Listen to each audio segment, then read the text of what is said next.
ഞങ്ങൾ അയർക്കുന്നതിൽ നിന്ന് വരുന്നു, കോട്ടയം ജില്ലയിൽ. ഞങ്ങൾക്ക് 9 വർഷമായിട്ട് കുട്ടികളുണ്ടായിരുന്നില്ല.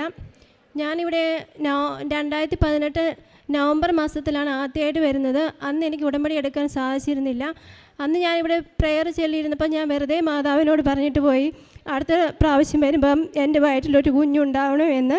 അത് കഴിഞ്ഞിട്ട് പിന്നെ എനിക്ക് 2 പ്രാവശ്യം വരാൻ ഞാൻ ഓഫൊക്കെ എടുത്ത് തയ്യാറായെങ്കിലും ആ 2 ദിവസം ഹർത്താലായിപ്പോയി.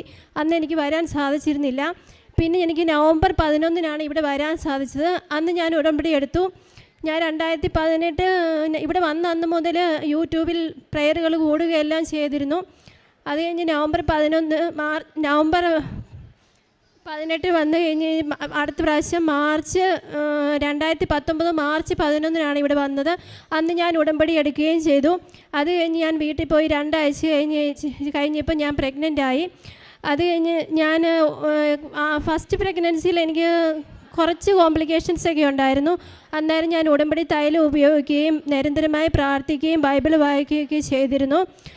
അങ്ങനെ ഞങ്ങൾക്ക് 2019 നവംബർ 12 മൂത്ത കുട്ടിയുണ്ടായി. അത് കഴിഞ്ഞിട്ട് അവൾക്കൊരു 10 മാസം കഴിഞ്ഞപ്പോഴത്തേനും 2020 ഞാൻ അടുത്ത പ്രഗ്നൻ്റായി. അന്ന് പക്ഷേ 2 മന്ത് ആയപ്പോഴത്തേക്കും അബോട്ടായിപ്പോയി. അത് കഴിഞ്ഞ് 1 മന്ത് കഴിഞ്ഞ് അപ്പോഴത്തേനും ഞാൻ വീണ്ടും പ്രഗ്നൻ്റ് ആവുകയും ഞങ്ങൾക്ക് 2021 ഒക്ടോബർ 6 രണ്ടാമത്തെ കുട്ടി ഉണ്ടാകുകയും ചെയ്തു. ഞങ്ങൾക്ക് അമ്മ മാതാവ് ഞങ്ങൾക്ക് തന്ന എല്ലാ അനുഗ്രഹങ്ങളും ഞങ്ങൾ നന്ദി പറയുന്നു.